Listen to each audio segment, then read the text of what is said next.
nasta'in wa ala umuri dunya wa din.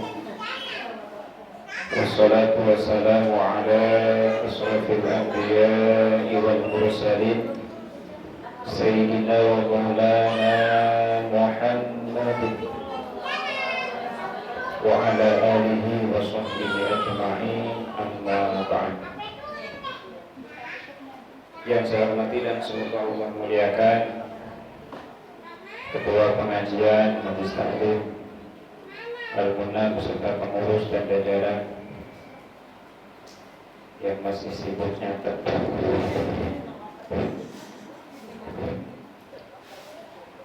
Jadi buru-buru bu, laporan kalau kami catat. Kalau nggak laporan kami catat. Ibu-ibu jamaah yang dimuliakan Allah Subhanahu wa Ta'ala. Pertama, marilah kita panjatkan puji syukur kehadirat Allah Subhanahu wa Ta'ala. Sholawat dan salam semoga tetap berlimpah curah kepada Nabi kita Kanjeng Nabi Muhammad Sallallahu Alaihi Wasallam, kepada keluarganya, para sahabatnya, dan mudah-mudahan kita semua diakui sebagai umatnya mendapatkan syafaat yaumil kiamat. Amin Allah ya Rabbal alamin. Ibu-ibu jamaah yang dimuliakan Allah Subhanahu wa Ta'ala, alhamdulillah dalam kesempatan sore hari ini kita masih dapat melaksanakan salah satu kewajiban kita menuntut ilmu. Mudah-mudahan dengan wasilah jalan menuntut ilmu, Allah berikan kepahaman untuk kita sehingga ada perubahan untuk kita untuk terus lebih baik lagi, insya Allah. Biasa nama lemah ngaji, kalau nggak ngaji saya ini jarang buka kitab. Betul ya Bu ya? Jadi kalau nggak ada orang yang nanya, kalau nggak ngajar, ya nggak buka kitab. Tapi untungnya kalau ada kesempatan untuk ngajar, jadi buka kitab, mutola'ah kembali, melihat hasil. Mungkin kita biar insya Allah kesempatan ini sama-sama kita pelajari. Ada 20 tahun yang lalu ya. 20 tahun yang lalu, walaupun umur saya masih 20 tahun ke sedikit saja. Nah, kesempatan ini insya Allah mudah-mudahan membuka kembali, bukan lembaran baru ya, membuka kembali, mengingat kembali pemahaman kita terkait tentang bab tajwid, ilmu untuk memperbaiki bacaan Al-Quran. Insya Allah kesempatan ini melanjutkan pertemuan bulan yang kemarin, kitab Tuhfatul Atfal. Kitab apa Bu? Kitab apa? Tuhfatul Atfal. Tuhfatul Atfal. Jadi minimal tahu kitabnya aja ya dulu. Jadi kalau nanti disampaikan bahasa apa, nggak tahu. Jadi insya Allah kesempatan ini melanjutkan pembahasan yang kemarin, kitab Tuhfatul Atfal. Kitab apa Bu? Tuhfatul Atfal. Jadi kitab Tuhfatul Atfal.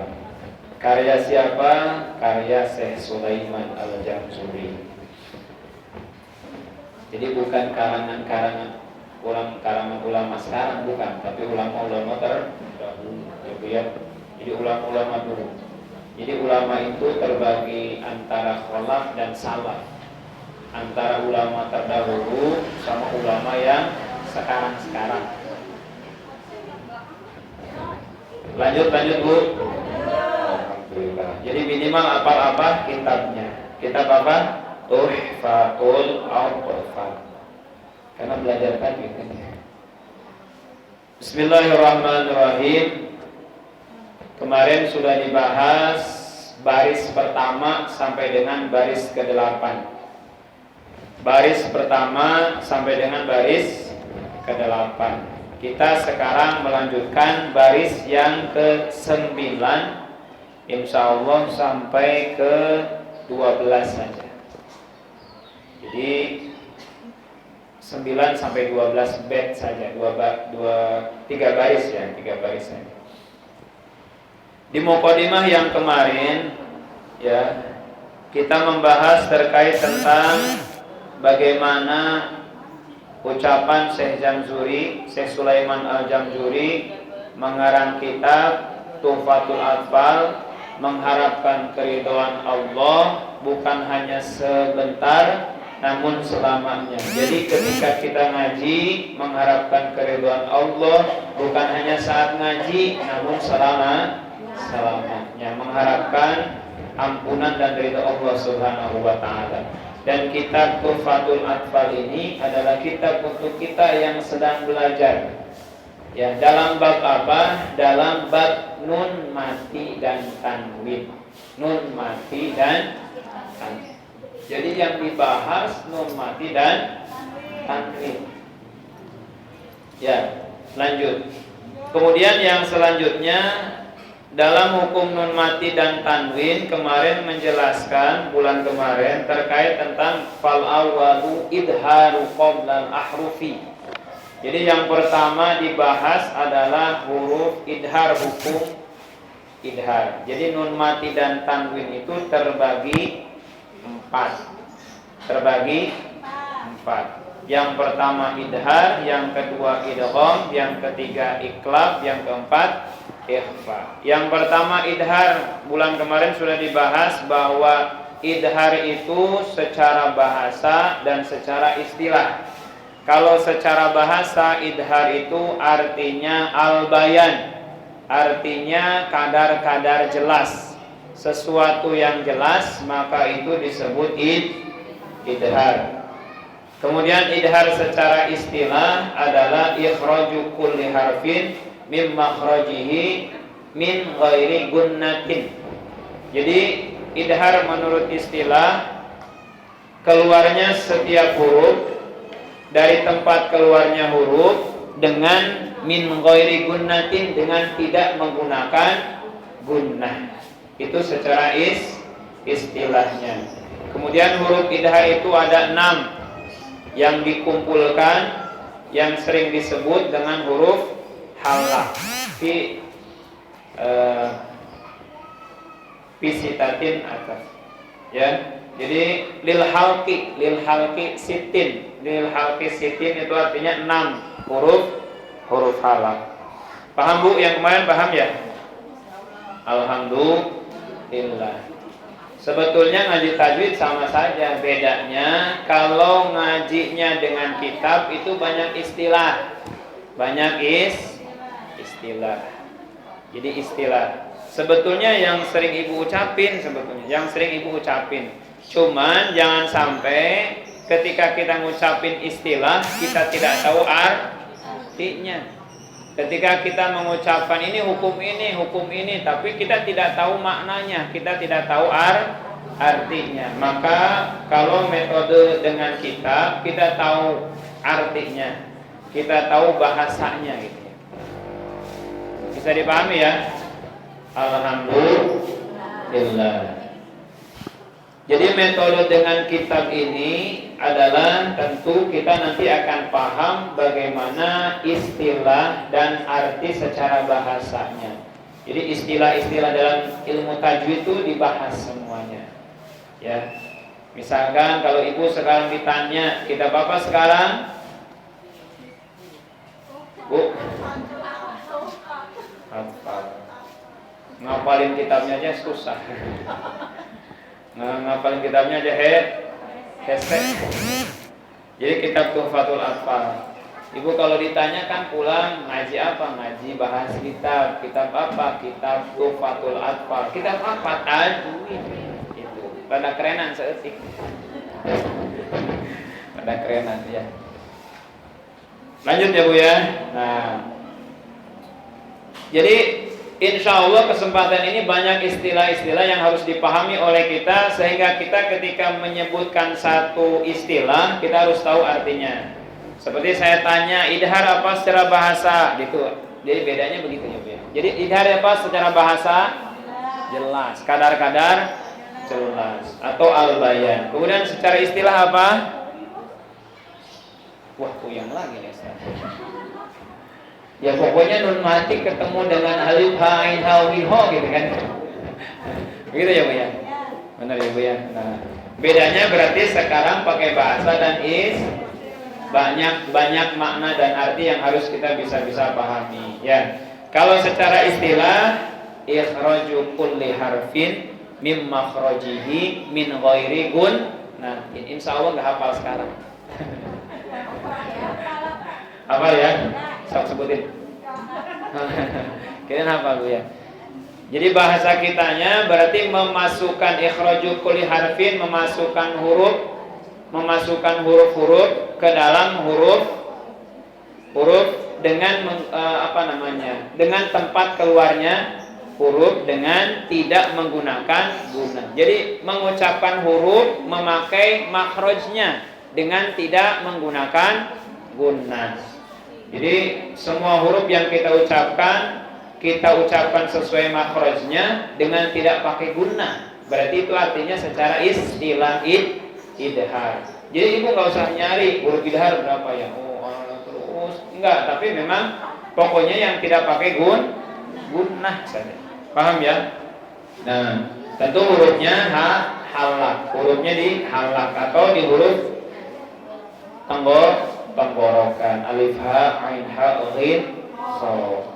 Nah, lanjut ya Bu ya, itu sudah selesai bulan yang kemarin. Sekarang lanjut ke bait 9. Mohon diperhatikan dulu. Mudah-mudahan ketika Ibu memperhatikan ada yang dipahami oleh kita ya. Bismillahirrahmanirrahim.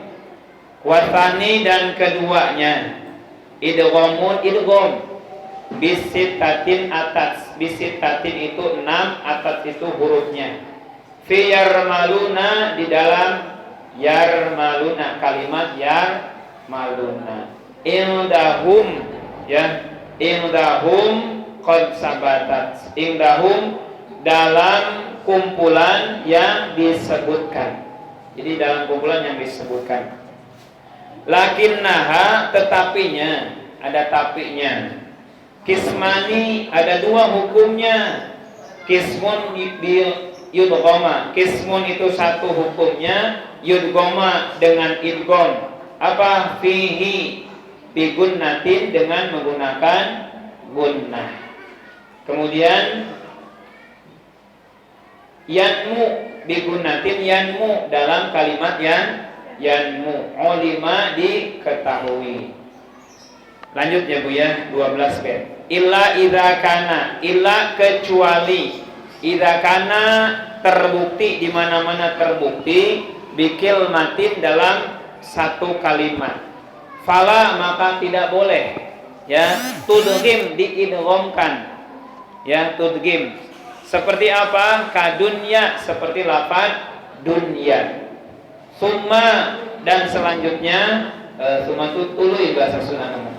Sinwanin, dan kalimat sinwanin salah disebutkan. Kemudian yang selanjutnya bait terakhir, wasani dan keduanya idghamun idgham bi ghairi gunnah, dengan tidak menggunakan gunnah. Filam ra, filam dari lam, waro dan ro, summa kari ronna, dan yang telah disebutkan. Bismillahirrahmanirrahim. Jadi baris yang ke-9 sampai ke-12 kita urai satu persatu ya Bu ya. Jadi yang keduanya adalah dari hukum nun mati dan tanwin. Hukum nun mati dan tanwin berarti nun mati berarti mati. Tanwin baik fatatain, kasratain atau domatain. Ya, nun mati dan tanwin babnya. Yang keduanya setelah idhar adalah idgham. Ya, idgham. Kita belum masuk ke dalam bahasa dan istilah-istilah yang lainnya. Kita buka dulu satu persatu. Bisitatin atas. Jadi idgham ini yang kedua dalam hukum nun mati dan tanwin ini dalam 6 hurufnya. Jadi 6 huruf bisit tatin atas. Dalam apa? Kalimat apa? Fi yarmaluna. Jadi idgham dalam hukum nun mati dan tanwin itu dikumpulkan dalam kalimat yarmaluna atau yarmiluna, silahkan. Yarmaluna. Nah, dalam 6 ya. Berarti 6 itu ya, ra, mim, lam, wawu, nun. Jadi ada 6 yarmaluna. Indahum qad sabatat, dijelaskan dalam sebutannya. Nah, tapi dalam yarmaluna ini, dalam idgham ini ada 2 hukumnya. Ada 2 hukumnya. Apa hukumnya? Ada 2. Satu dengan gunnah, yang kedua dengan bi ghairi gunnah, dengan tidak menggunakan gunnah. Nah, apa hukum yang pertama dengan gunnah? Bi gunnatin, dengan huruf yanmu, ya, nun, mim, wawu, itu dengan gunnah, bi gunnah, dengan gunnah. Yang ulima yang diketahui. Kemudian kecuali, ya, yanmu ini ada kecuali dari yanmu, dari huruf yang yanmu, ya, nun, mim, waw, dari huruf yang 4, ya. Jadi yang 6 dikurangi 2, jadi 4. Nah, dari yang 4 ini semua dibaca idgham bigunnah, ya, kecuali ketika dalam satu kalimat. Jadi ya, nun, mim, waw ini, ya, harus beda kalimat. Tapi kalau dibacanya satu kalimat, maka dia tidak diidghamkan. Seperti apa? Di sini jelas dunya dan sin wa nun. Dunya dan sin wa nun. Ya. Jadi penjelasannya Ibu, yang pertama, nah, mulai lihat. Idgham. Jadi harus ditanya idgham. Apa idgham? Kan gitu ya, Bu. Secara bahasa apa? Idgham. Udah tahu, Bu? Bu, tahu nggak? Idgham apa secara bahasa? Bu? Ya pokoknya ketemu aja itu, ketemu dengan idgham. Ya. Jadi apa idgham secara bahasa? Idgham secara bahasa adalah idkhalu syai' fi syai'. Jadi idgham secara bahasa adalah memasukkan sesuatu perkara, ya, idkhalu syai' fi syai' kepada perkara yang lain. Jadi idgham ini adalah idkhalu syai' fi syai'. Jadi memasukkan sesuatu perkara kepada perkara lain. Misalkan ini secara bahasa ini saya masukkan, makanya ini namanya idkhalu syai' fi syai'. Saya memasukkan pensil ke dalam kantong, ya, namanya idgham. Jadi ini dimasuk sehingga hilang, Bu. Ada nggak, Bu? Ada nggak, Bu? Nggak ada. Nah, itu ya. Nah, ini pensil saya masukkan ke kantong. Namanya idkhalu, memasukkan syai', perkara, barang nih, fi syai' kepada kantong nih, baju. Nah, ada nggak? Nggak ada. Nah, gitu ya, Bu ya. Jadi maknanya itu. Kemudian secara istilah apa? Secara istilah cukup panjang, ya, Bu ya. Tapi mudah-mudahan ketika dibacakan ada keberkahan, ya, Bu ya. Kita belajar mendengarkan bahasa Arabnya. Iltifa'u harfin sakinin biharfin mutaharikin bihaitsun yasironi harfan wahidan musyaddadan yartafi'ul lisan indahu irtifa'atan wahidatan. Artinya ya, artinya apa? Artinya kalau tadi secara bahasa memasukkan sesuatu perkara kepada perkara yang lain. Kalau secara istilah disambungkan huruf yang sukun, ya. Jadi dimasukkan, ya, diketemukan huruf yang sukun dengan huruf yang berbaris, ya. Dengan huruf yang berbaris, dan huruf yang kedua ini menjadi huruf yang satu dengan dikasih tasdid, dengan diangkat lisannya, kemudian lisannya diangkat dengan sekaligus, lidahnya diangkat dengan sekaligus, atau ucapan kita diangkat dengan sekaligus. Diulangi. Menyambungkan ataupun mempertemukan yang dua huruf ya, antara huruf yang mati dengan huruf yang hidup diketemukan. Kemudian huruf yang kedua menjadi huruf yang satu. Jadi ibu sama bapak ya, misalkan suaminya sama ibunya. Jadi diketemukan jadi satu ya, jadi satu. Nah, kemudian dikasih tasydid, kemudian lisannya diangkat dengan angkatan sekaligus ya. Udah paham belum, Bu? Lihat ya. Istilah, maka itu secara istilah. Nah, nggak usah lihat-lihat, Bu, atau lihat bareng-bareng aja. Jadi menurut istilah idgham itu adalah diketemukan antara huruf yang pertama, huruf yang mati dengan huruf yang hidup ya. Ketika huruf yang keduanya menjadi huruf yang satu.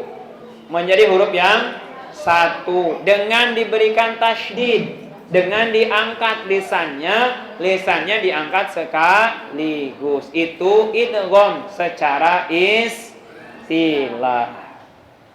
Maka ibu jangan kaget kalau misalkan ya membuka kitab ya begini, harus ada bahasa dan istilah penjelasan. Gitu ya, Bu ya. Jadi pemahamannya gimana? Pemahamannya seperti ini. Jadi ada dua huruf, satunya huruf sukun, kan nunnya mati ya, Bu ya. Nun mati. Dan bukan hanya nun mati sebetulnya, kan kita bahasnya tanwin juga, patah, kasroh, doma.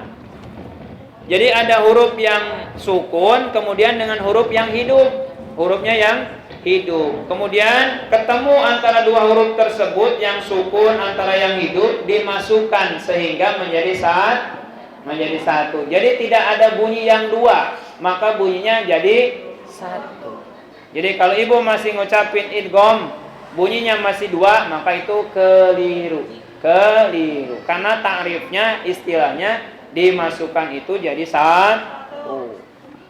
Jadi ya, kalau dimasukkan ini hilang pulpennya, pensilnya hilang kan? Maka bukan lagi disebut pulpen, tapi kantong isinya. Ada isinya kan gitu ya. Paham ya? Nah, kemudian dikasih tasydid, kemudian diangkat lisannya sehingga diangkatnya sekaligus. Maka itu yang dimaksud dengan idgham. Jadi bisa saja kita pahami bahwa idgham ini secara bahasa adalah memasukkan sesuatu ke dalam sesuatu. Jadi sesuatu yang dimasukkan kepada sesuatu yang lain itu idgham namanya. Ya, idkhalu syai' fi syai'. Kemudian kalau secara istilah adalah menyambungkan ya.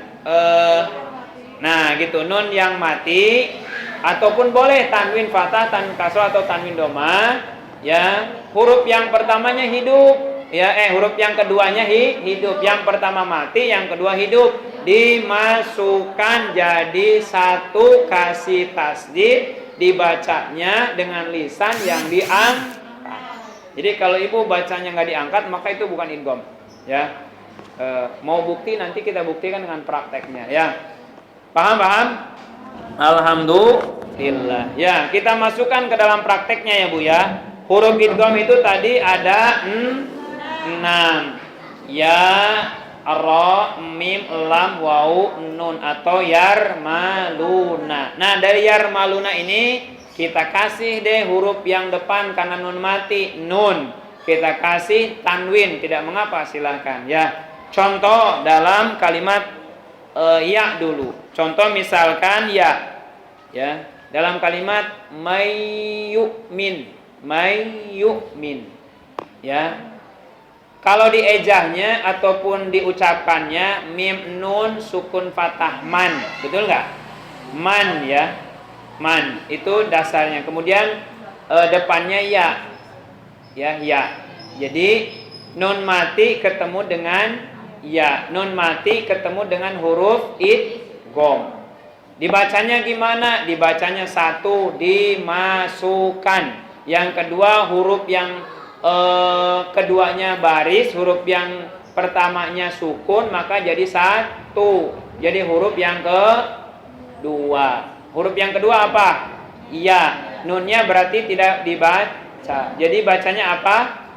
Mayyu'min. Mayyu'min. Bisa dipahami, Bu? Jadi huruf yang pertama nun, huruf yang kedua ya. Dimasukkan nun kepada ya. Jadi huruf satu, huruf yang depan. Jadi mayyu'min. Nah, mayyu'min. Ya, itu dulu. Belum kita kasih syarat-syaratnya, belum. Ini masih secara umum dulu kepada huruf-huruf yang 6. Kemudian nun mati ketemu dengan tadi ya. Kemudian ya mim. Ya, atau ro tidak mengapa.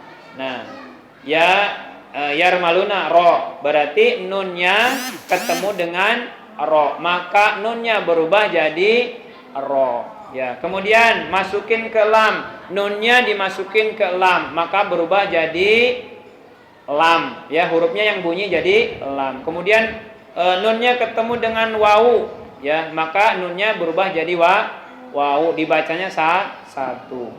Ya, contoh nun misalkan. Nun matinya ketemu dengan nun. Ya, ro, mim, nun, wawu, ya. Atau ya, ro, mim, lam, wawu, nun. Ketemunya dengan nun, contohnya min ni'mati. Karena nun ketemu dengan nun, berarti ya keduanya juga nun ya Bu ya. Berarti dibacanya satu, jadi nun. Paham ya? Alhamdulillah. Itu kalau secara umum. Nah, tetapi idgham ini dibagi dua. Idgham ini dibagi dua. Ada idgham dengan gunnah, ada idgham dengan bi ghairi gunnah. Kalau Ibu sering nyebutnya bila gunnah. Bila gunnah, tapi itu bukan pakai bahasa Indonesia ya. Kalau pakai bahasa Indonesia bila gunnah berarti bilanya pakai gunnah. Tapi ini bilanya pakai bahasa Arab. Illa itu kecuali, bila itu kecuali tidak gunnah gitu ya Bu ya. Paham ya Bu ya? Bukan pakai bahasa Indonesia itu. Idgham bi gunnah itu bahasa Arab. Ya, bi gunnah dan bila gunnah. Bilanya itu artinya kalau bahasa Indonesia bila apa? Nyatu ya Bu, bila gunnah, bila pakai gunnah. Tapi ini tidak pakai gunnah. Bilanya itu la-nya itu kecuali. Paham ya? Nah, idgham ini terbagi dua. Idgham terbagi dua. Satu idgham dengan gunnah atau namanya bigun. Yang kedua idgham bi ghairi gunnah atau Ibu sering nyebut bila gunnah. Satu idgham bi gunnah, dua idgham bila gunnah kata Ibu. Kalau kata kitabnya bi ghairi gunnah, dengan gunnah dan tidak pakai Kalau Ibu jawab idgham ada berapa? Dua. Satu pakai gunnah, dua tidak pakai gunnah, itu juga pas gitu ya, atau benar. Paham ya? Ibu nyebutin idgham bi gunnah, idgham bila gunnah ya silakan saja. Tapi intinya Ibu paham satu pakai gunnah, dua tidak pakai gunnah. Apa saja di sini yanmu. Di kitabnya namanya yanmu, hurufnya apa? Ya, nun, mim, wawu. Yanmu. Jadi kalau gunnah dengan gunnah berarti hurufnya yanmu, ya, yanmu. Berarti yanmu itu 4 berarti ya. Ya, nun, mim, wawu. Nah, berarti itu pakai gunnah. Gunnah artinya apa? Gunnah artinya apa, Bu? Secara artinya apa gunnah? Nah, secara bahasanya apa? Memasukkan suatu perkara pada perkara yang lain. Nah, itu idgham ya. Idgham. Itu idgham. Idgham ya Bu ya. Idkhalu syai' fi syai' itu namanya idgham. Yang saya tanya gunnah. Yang saya tanya gunnah. Ya. Gunnah itu sautun yakhruju minal khaysum. Apa? Suara yang keluar dari lubang hidung. Ya. Jadi memasukkan juga kalau bukan lubang hidung mah bukan gunnah namanya. Ya Bu ya? Paham Bu? Nah, jadi banyak istilah ya. Gunnah apa? Ya bahasa kitanya dengung ke hidung. Dengung ke hidung. Apa? Ya dengung ke hidung. Bukan di sini doang. Oh, bukan. Ibu nyebutin au bukan, tapi harus nyampe hidung. Berarti ya. Paham ya Bu ya? Sampai hidung. Sampai bunyinya ada di hidung. Tapi hidungnya bergetar enggak, Pak? Saya hidung bergetar. Paham ya? Paham Bu? Idgham bahasanya secara bahasa masukkan satu perkara kepada perkara yang lain. Istilahnya ini disambungkan ke sini, ya, ininya melebur hilang. Jadi ini yang disebutnya dengan menggunakan tasydid, dengan lisannya diangkat. Kita praktekkan lisannya diangkat tidak ya? Nah, kemudian idgham itu hurufnya ada 6 yang dikumpulkan dalam yarmaluna. Idgham terbagi 2, idgham dengan gunnah dan idgham tidak dengan gunnah atau tanpa gunnah. Bigunnah dengan bighairi gunnah. Yang bigunnah hurufnya ada 4, ya, nun, mim, waw. Yang bighairi gunnah hurufnya ada 2, lam, ro. Gunnah artinya apa? Nah, suara yang keluar dari lubang hidung, ya. Sautun yakhruju minal khaisum, suara yang keluar dari hidung, ya. Hidung ada lubangnya. Ya, kalau lubang dari sini bukan disebut gunnah. Oh, bukan, karena bukan dari hidung. Ini sautun yakhruju minal lisan. Ya, dari lisan, namanya ucapan. Paham ya? Alhamdulillah. Nah, gunnah tadi suara yang keluar dari lubang hidung. Kemudian gunnah dan bila gunnah. Nah, dari yang menggunakan gunnah berarti dimasukkan, contohnya nun mati ketemu dengan ya. Nunnya dimasukkan ke dalam ya. Nunnya lebur. Kemudian nunnya lebur, dikasih tasydid, dikasih lisannya diangkat. Dibacanya dengan gunnah. Kalau gunnah maka masuk syarat gunnah, dibaca kalau tidak pakai gunnah maka dibacanya tidak pakai panjang. Gunnah itu menggunakan panjang. Jadi kalau menggunakan gunnah maka masuk hukum yang panjang. Maka kalau ibu membacakan gunnah berarti harus pakai panjang. Kan nun mati ataupun mim mati harus pakai gunnah. Artinya pakai panjang. Tidak ibu bacanya inna, thumma, tidak, tapi inna, thumma, ya, thumma, inna, pakai panjang, ya. Paham ya? Nah, maka ini juga idgham ini yang menggunakan gunnah kita baca panjang, ya. Contoh wa may ya'mal, ya, wa may atau fa may ya'mal atau may yu'min. Ibu tidak boleh membacanya may yu'min, tidak boleh. Jadi buru-buru, ya, tapi dibacanya may yu'min. Paham ya Bu ya? Dibacanya dengan panjang. Tapi setelah panjang harus disegerakan. Pertama disegerakan dulu, kemudian dibaca panjang. May yu'min atau fa may ya'mal, ya. Paham Bu? Yang pertama diangkat, dikasih tas, dimasuk. Nah, sehingga berarti kalau begitu idgham itu punya syarat. Idgham ini punya syaratnya dibaca idgham.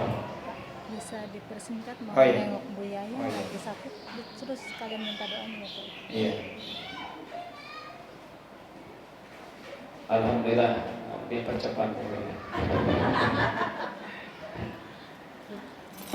Kalau saya rekam baru 34 menit dari sejam. Ya Jadi bukan salah saya ya, beda. Tapi nanti ada rufsoh, ada rufsoh, ma'fuanhu. Nah itu apa itu lagi ya? Nanti rufsoh itu keringanan.